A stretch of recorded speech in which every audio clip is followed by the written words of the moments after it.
नमस्कार दोस्तों, मैं हूं डॉक्टर शिवाकांत और स्वागत है मेरे YouTube चैनल SK2Z पे। और आज हम लोग चर्चा करेंगे क्योंकि इस समय कोविड-19 का बहुत प्रकोप चल रहा है पूरे विश्व में। हमारे देश में हालांकि अभी कम है, लॉकडाउन चल रहा है, तो इसलिए घर बैठे आपको कुछ कक्षाएं मैं उपलब्ध कराना चाह रहा हूं। इसके माध्यम से आज मैं शुरुआत करना चाहता हूं कृषि की। क्या कि कृषि है क्या। तो सबसे पहले हम लोग कृषि के विषय में जान लेते हैं कि कृषि है क्या। कृषि को इंग्लिश में एग्रीकल्चर कहते हैं। एग्रीकल्चर मीन्स कृषि। और कृषि की अगर छोटी परिभाषा हम लोग जाने तो देखेंगे कि अगर शॉर्ट फॉर्म में जाने तो कल्टीवेशन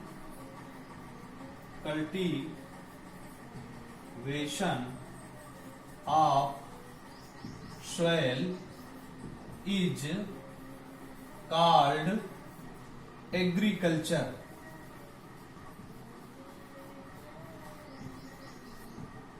यानी cultivation of soil is called agriculture. इसकी एक परिभाषा है, मतलब हिंदी में अगर कहें तो भूमि पर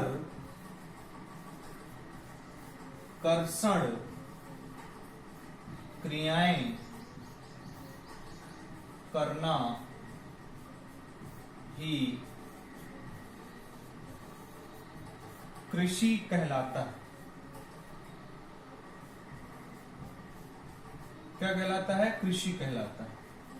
कि ये हम कृषि की परिभाषा जान लिए। भूमि पर कर्षण क्रियाएं करना ही क्या कहलाता है? कृषि कहलाता है।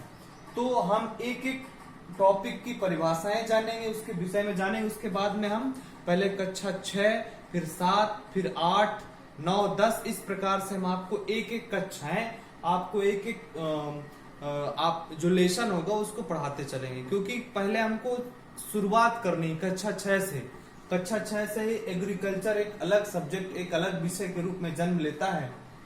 तो भारत एक कृषि प्रधान देश है। इसकी लगभग 70% आबादी कृषि पर निर्भर है।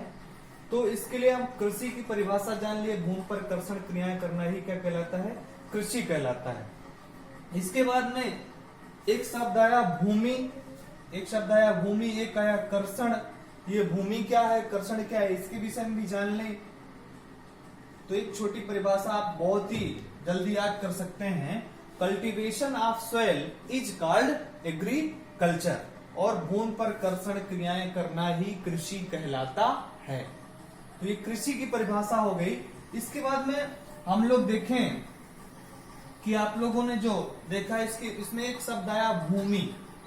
तो चूंकि भूमि शब्द आया, भूमि को मृदा भी कहते हैं। क्या कहते हैं? मृदा कहते हैं, मिट्टी कहते हैं, पृथ्वी कहते हैं। और इसको इंग्लिश में सोयल के नाम से जानते हैं। SOIL, सोयल के नाम से जानते हैं। इसकी परिभाषा है पृथ्वी की वह ऊपरी परत, पृथ्वी की वह ऊपरी परत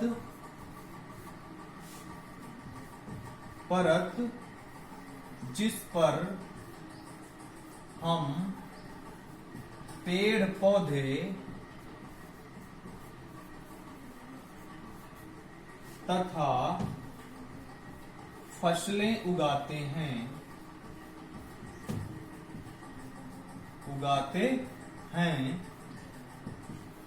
मृदा कहलाती है। यह है आपकी भूमि की परिभाषा या सोयल की परिभाषा। डेफिनेशन ऑफ सोयल अगर आपसे कोई पूछे सोयल की मृदा क्या है, तो पृथ्वी की वह ऊपरी परत जिस पर हम पेड़ पौधे तथा फसलें उगाते हैं मृदा कहलाती है।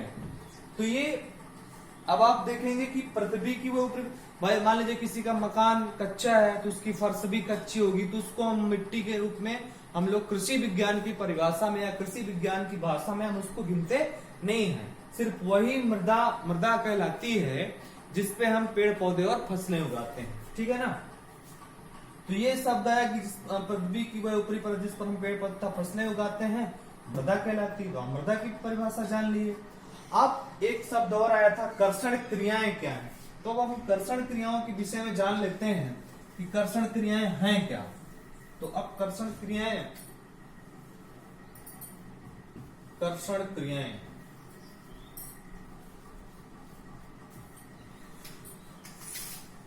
क्रियाएं अगर देखा जाए तो भूमि पर जुताई गुड़ाई निराई आदि करना, जुताई करना, गुड़ाई करना, निराई करना, जुताई गुड़ाई निराई आदि जितने भी कृषि कार्य किए जाते हैं भूमि पर, पृथ्वी पर, यानी फसल को उगाने के लिए जितने भी कृषि कार्य किए जाते हैं वो शब्द क्या कहलाती हैं, कृषि क्रियाएं जितनी भी की जाती हैं वो क्या कहलाती हैं, कर्षण क्रियाएं कहलाती हैं। जैसे जुताई करना, गुड़ाई करना, निराई करना। और आप गेहूं की फसल उगा रहे हैं, चने की फसल उगा रहे हैं तो आप जुताई करेंगे, फिर उसके बाद में उसमें पाटा लगाएंगे। ये सब सारी क्रियाएं जितनी भी हैं वो सब क्या कहलाती हैं, कर्षण क्रियाएं कहलाती हैं।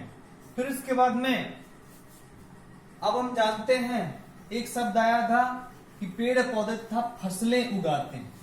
फसल क्या है, फसल जानते हैं, फसल क्या है। फसल को अंग्रेजी में क्रॉप कहते हैं। क्या कहते हैं, क्रॉप कहते हैं।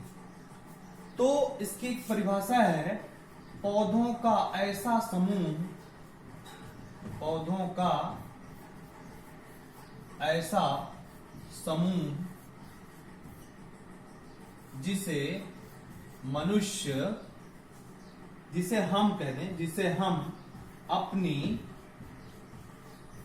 किसी न किसी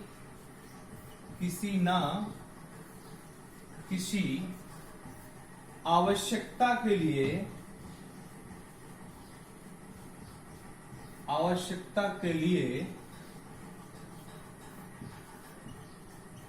उगाते हैं, फसल कहते हैं।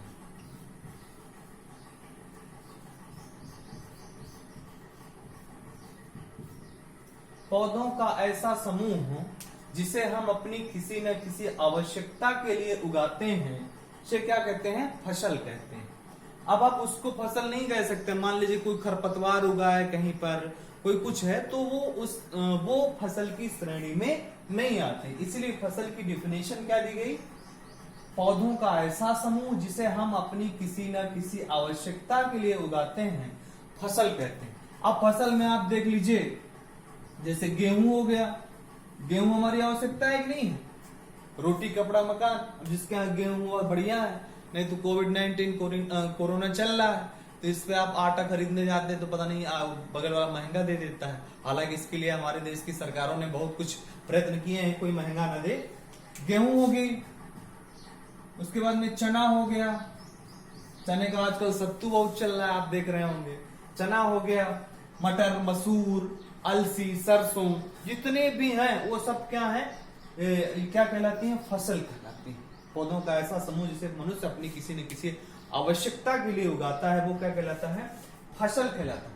अच्छा, हम फसल को उसके उगने के हिसाब से 2-3 वर्गों में बांटते हैं, जो बहुत ही महत्वपूर्ण टॉपिक है, जिसको जानना अत्यंत आवश्यक है। और इससे कई बार हर जगह इससे प्रश्न पूछे जाते हैं। जैसे फसलें कितने प्रकार की होती, फसल के प्रकार, तो उगने के समय के हिसाब से फसल के प्रकार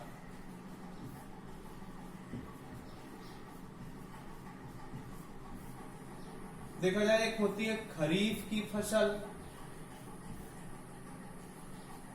खरीफ की फसल बहुत ही शॉर्ट तरीके से हम लोग समझेंगे।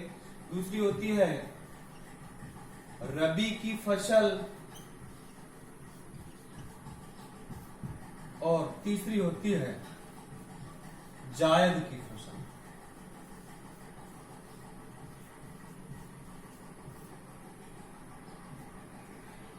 खरीफ की फसल, रबी की फसल और जायद की फसल। जैसे वर्षा ऋतु आरंभ होती है, यानी जून जुलाई का समय, अगर इसके लिए देखा जाए पूछेगा खरीफ की फसलों की बुआई कब की जाती है, तो जून जुलाई में की जाती है। कब की जाती है, जून जुलाई में बुआई की जाती है। और आप जून जुलाई में देखें जितनी भी फसलें बोई जाती हैं सबकी सब खरीफ की फसलें हैं। जैसे आप देख लीजिए बहुत प्रमुख फसल है धान, बाजरा, ज्वार, तिल, बहुत सारी फसलें आप जितने भी, अरहर, तो इनकी बुआई का समय, खरीफ की बुआई का समय पूछता है कब बोया जाता है, तो जून जुलाई में इनकी बुआई होती है। इनकी प्रमुख फसलें कौन कौन सी हैं, धान है, बाजरा है, ज्वार है, तिल है, अरहर है, आदि बहुत सारी फसलें हो सकती हैं। फिर उसके बाद में रबी की फसल, तो रबी की फसल का बुआई का यथोचित समय है अक्टूबर नवंबर। अक्टूबर नवंबर अक्टूबर नवंबर में अब आप जानिए, आप खुद ही जान गए होंगे कौन कौन सी फसलें हैं रबी की फसलें। अक्टूबर नवंबर में क्या बोया जाता है, चना बोया गया, गेहूं बोया जाता है, सरसों बोया जाता है, मसूर बोई जाती है।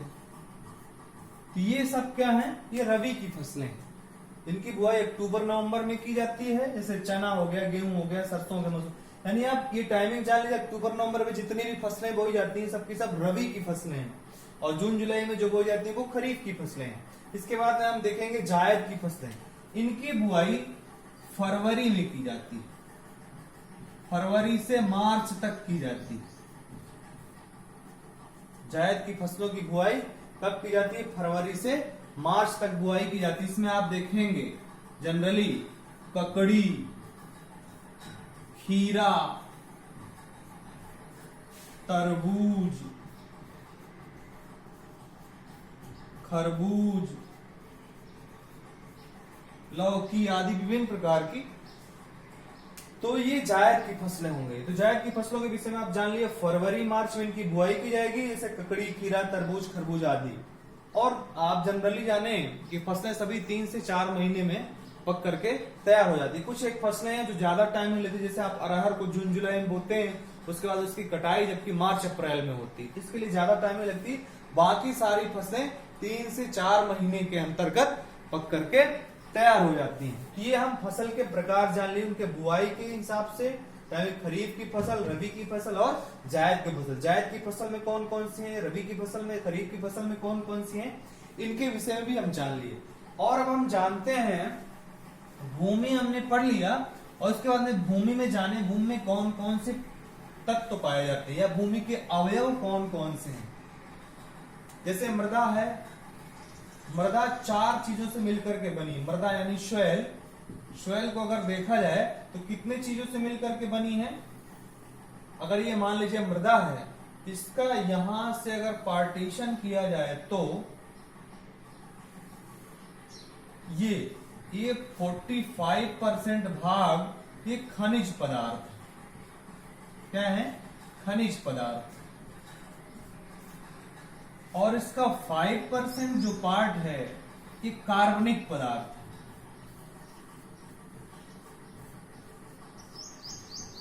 क्योंकि मृदा का निर्माण खनिजों यानी चट्टानों के टूटने फूटने से ही होता है, तो वो 45%, इसीलिए सर्वाधिक भाग किसका होता है, खनिज पदार्थ का। और अगर देखें तो ये 25% जो भाग है ये जल है और 25% जो भाग है वो वायु है। यानी ये मृदा के अवयव हैं। क्या है, मृदा के अवयव। आपसे पूछे कभी सवाल आए मृदा में कितने अवयव, तो मृदा के 4 अवयव हो गए। कितने हो गए, 4 हो गए। एक हो गया खनिज पदार्थ जिसकी मात्रा कितनी होती है, 45%। कार्बनिक पदार्थ की मात्रा कितनी होती है, लगभग 5%। और वायु 25% और जल भी 25%। बड़ा आसानी से आपको याद भी हो गया होगा। तो ये मृदा के अवयव हो गए। उसके बाद में हम लोग जानते हैं कुछ एक चीजें और हैं, जैसे आपको बता दूं मैं, रंध्रावकाश क्या होता है, रंध्रावकाश या रंध्राकाश, रंध्रावकाश इसी को इंग्लिश में पोर स्पेस कहते हैं। क्या कहते हैं? पोर स्पेस, रंध्रावकाश या पोर स्पेस के नाम से जानते हैं। मृदा कणों के बीच में, क्या है इसकी परिभाषा या इसके बारे में जाने। मृदा कणों के बीच में पाए जाने वाले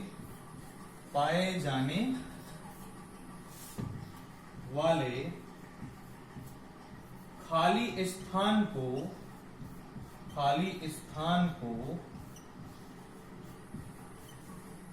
रंध्रावकाश कहते हैं।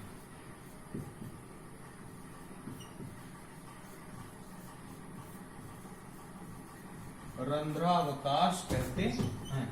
अब चूंकि मृदा है, मृदा के कण आपस में सब चिपक के तो नहीं बैठ सकते, तो मृदा कणों के आपस बीच में जो कुछ खाली स्थान होगा उसको हम क्या कहते हैं? रंध्रावकाश कहते हैं। इतनी टर्मिनोलॉजी आपको एग्रीकल्चर में जानना बहुत जरूरी है। उसके बाद में कल से मैं आपको नेक्स्ट आप वीडियो में आप देखेंगे कक्षा 6 का पहला चैप्टर जो है। अगर आप लोग जितने भी स्टूडेंट्स हैं जो ऑनलाइन हैं, मैं भी ऑनलाइन है, जो मेरा वीडियो देखेंगे यूट्यूब में, वो लोग पहला चैप्टर पढ़ लें। पहले चैप्टर का नाम है मृदा। आपको पढ़ना है मृदा। कक्षा 6 का